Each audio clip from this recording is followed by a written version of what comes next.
des gens en place pour vous qui aimez l'histoire, la culture, vous qui aimez bouger ou contempler. Vous faites bien de nous choisir pour vivre une expérience et des rencontres uniques.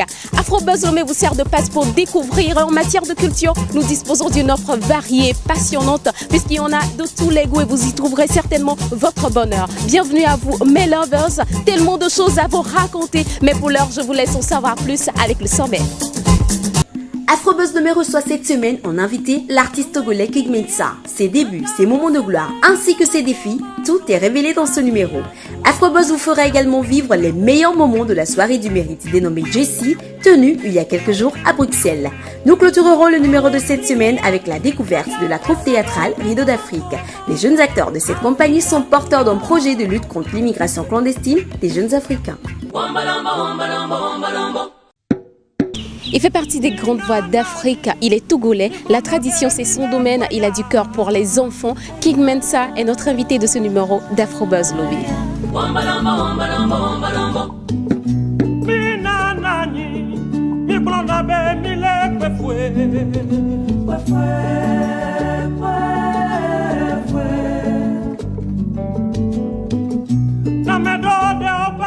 Bonjour, je suis King Mensa, je suis un artiste africain. Je viens de la province du Togo parce que je considère le continent comme un pays. Je suis quelqu'un qui aime beaucoup la musique de chez moi, la musique qui me représente. La musique, quand je monte sur scène, qu'on sait que je viens d'ici, je suis de là. Et puis voilà, et j'adore ce que je fais. Le nom King Mensa, King, c'est pas un signe astrologique, je suis né le 12 août, donc je suis lion de signe.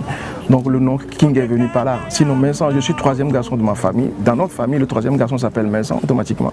Je suis le troisième garçon et mon nom de famille aussi c'est Mensa. Donc vraiment sur mes papiers c'est Mensa Ayaoui. Ayaoui ça veut dire je suis né un jeudi. Ne me demande pas mon nom français parce que je n'en ai même pas. Ayale tito bahome yewa ayale wameno bahome yewa yewa ayala fire pepelo ayandole vo vo vo vo vo vo.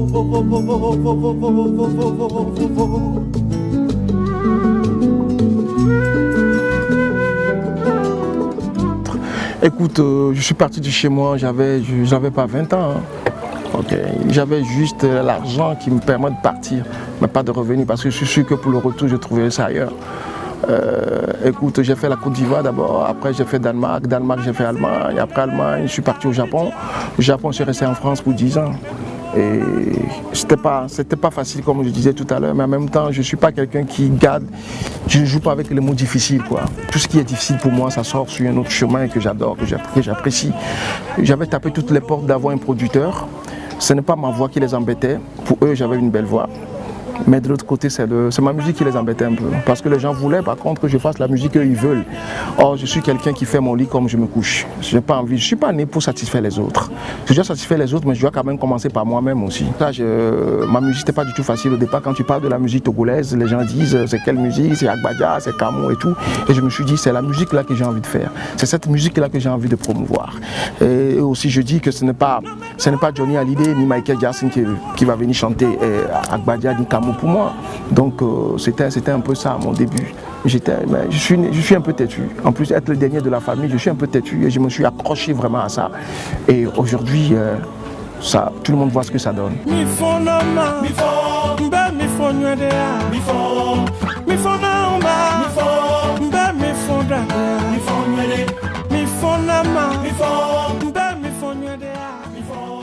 On ne peut pas partir, rester là éternellement. J'ai pas refusé, j'ai fait plus de 10 ans à Paris. Mais après tout, je ne suis pas parti pour rester. Je suis parti juste pour un temps. Donc je préfère rester chez moi. Comme j'ai toujours l'habitude de dire, il faut que beaucoup de gens aussi dans notre tête, je ne demande pas pour que les gens reviennent totalement, mais quand même dans notre tête, il faut qu'on soit vraiment africain. Donc je préfère ici que là-bas. Pour moi, le plus beau pays du monde, c'est le Togo. Voilà.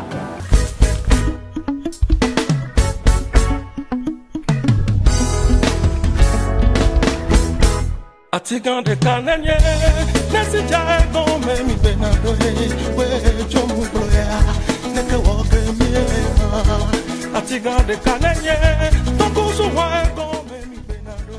Devenir comme moi, c'est pas possible déjà, parce que on dit chez nous, quelqu'un qui est sage ne fait pas rentrer les gens dans sa sagesse. Par contre, il peut accompagner les gens jusqu'au seuil de leur sagesse à eux, quoi. Il y a une seule chose aujourd'hui que les parents doivent apporter à leurs enfants, d'abord c'est l'amour. Pourquoi je parle de ça tout de suite? Parce que il faut qu'on les aide eux-mêmes à devenir eux-mêmes. Et on nous dit souvent dans la vie que vouloir c'est pouvoir. On nous dit souvent que vouloir c'est pouvoir, mais si tu jettes bien un coup d'œil sur la chose, c'est plutôt la foi qui est pouvoir. Aujourd'hui, les jeunes n'arrivent plus à s'accrocher vraiment. Si ça brûle un peu, on laisse. On se dit c'est dur, c'est pas facile, c'est dur. Il faut que les jeunes africains aujourd'hui arrivent à enlever le mot dur dans leur tête aussi, à croire ce qu'ils veulent faire, de ne pas copier, d'être eux-mêmes, de se ressembler à eux-mêmes d'abord. C'est la première des choses à faire. Et après, quand on s'accroche à quelque chose, il faut aller jusqu'au bout. Aujourd'hui, le gros problème qu'on a en Afrique, c'est un peu ça. On pense que toutes les choses qui viennent d'ailleurs sont meilleures. Non, nous avons tout en nous. Dans ma langue, on appelle l'homme Agbeton. Agbeton, ça veut dire tu es le père Agbeton, le père de la vie. Mais tu n'es pas le père de la vie totalement, mais tu es le père de ta vie. Ce n'est pas la vie qui va jouer avec toi, c'est plutôt à toi de jouer avec la vie, parce que tu es son père. Mais ceux qui se laissent pour dire ah la vie est comme ça, j'accepte comme ça, tu n'arriveras jamais avec des propos comme ça. Donc il est temps aujourd'hui que ces jeunes se disent je suis le maître de ma vie. Je gère ma vie, je suis moi-même. Donc à ce moment-là, on a la foi pour continuer ce travail-là.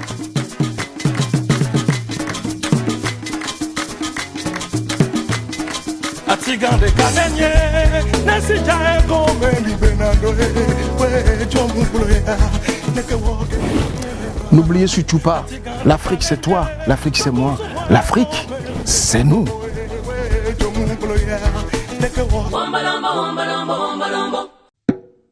Pacha Nouman, le correspondant d'Afrobuzz Lomé à Bruxelles, a suivi pour nous l'édition 2017 de la Nuit du Mérite. Jessie, c'était beau, suivez.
Du théâtre pour lutter contre l'immigration clandestine, tel était l'objectif de la campagne lancée par la troupe Rideau d'Afrique.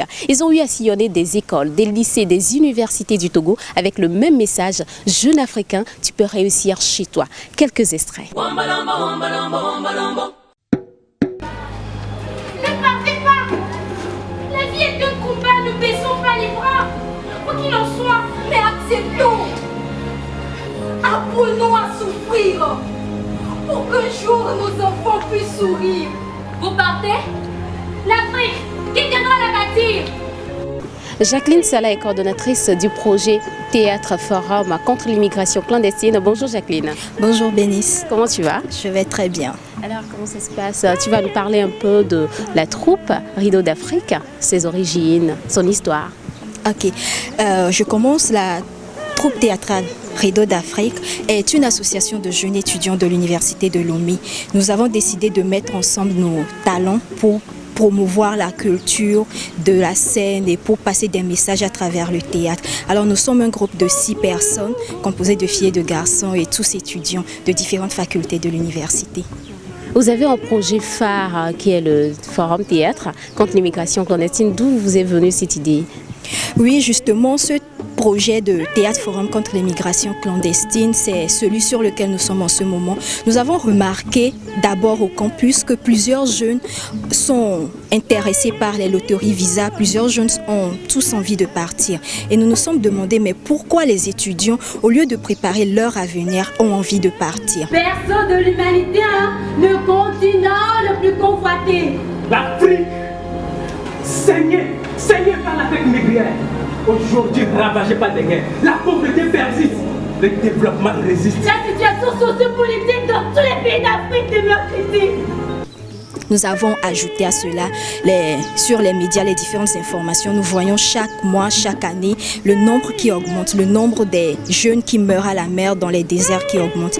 Et nous sommes dit qu'il faudrait dès maintenant parler à la jeunesse, leur demander de préparer leur avenir dès maintenant pour ne pas envisager des voyages périlleux. Et alors nous avons décidé de passer le message à travers le théâtre et espérons que par là, le message passerait mieux. Alors, quand on voit la situation, tout ce qui se passe, qu'est-ce que vous offrez de meilleur à ces jeunes-là pour qu'ils ne partent pas? Alors, à travers notre théâtre, nous essayons de leur présenter les réalités de ce phénomène de l'immigration illégale. Plusieurs ne savent pas qu'en empruntant cette route, ils mourront dans le désert. Plusieurs ne savent pas que la route, elle est très pénible.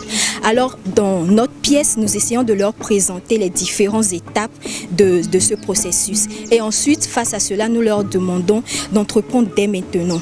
Nous leur demandons s'ils ont des idées. Il y a des institutions qui s'y prêtent. Il y a le FAYEJ, il y a plusieurs organisations au Togo actuellement vers qui ils peuvent s'approcher et qui les aideront à faire clore leurs idées. Et en entreprenant dès maintenant, à l'avenir, ils n'auront pas à faire face au chômage. Ils seront préparés pour avancer. C'est quoi les projets d'avenir après le forum de lutte contre l'immigration? Comme nous sommes en train de travailler avec le théâtre est notre outil. Nous avons déjà commencé, nous pensons continuer là. Nous allons aborder la thématique des objectifs de développement durable. Ensuite, nous sommes en train de préparer également certaines pièces sur l'intégration des pays de la CEDEAO, l'intégration des peuples et l'intégration économique pour que ensemble nous comprenions mieux de quoi il s'agit.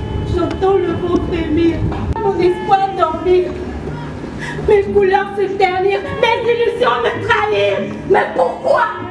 Pourquoi voit-on le mal partout, mais jamais le diable en nous? Qu'avons-nous fait pour l'Afrique? Mais c'est l'heure d'une autocritique. Là-bas, on nous exploite et nous opprime. Dans le silence, la douleur et la peur s'expriment. Chaque jour, on est victime. À chaque fois, on rafale notre estime. On vole notre identité et rejette notre intégrité. Très souvent dans les bras de Morphée. Jeune Africain, il faut que tu te lèves. Lève-toi, réalise et concrétise tes rêves. Sois pour l'Afrique, ton continent, une sève. Jeunesse africaine, soit perspicace, efficace, novateur et dynamique. Soyons le moteur de notre Afrique. Mes amours, je me permets de mettre un point final à cette émission puisque j'ai tenu toutes mes promesses. D'ici là, portez-vous bien, on se retrouve la semaine prochaine. Bisous. Puisqu'il y en a de tous les goûts. Bienvenue à vous mes lovers, vous qui aimez Afrobuzz. L'équipe est déjà en place pour vous qui aimez l'histoire, la culture, qui aimez bouger ou juste contempler l'équipe.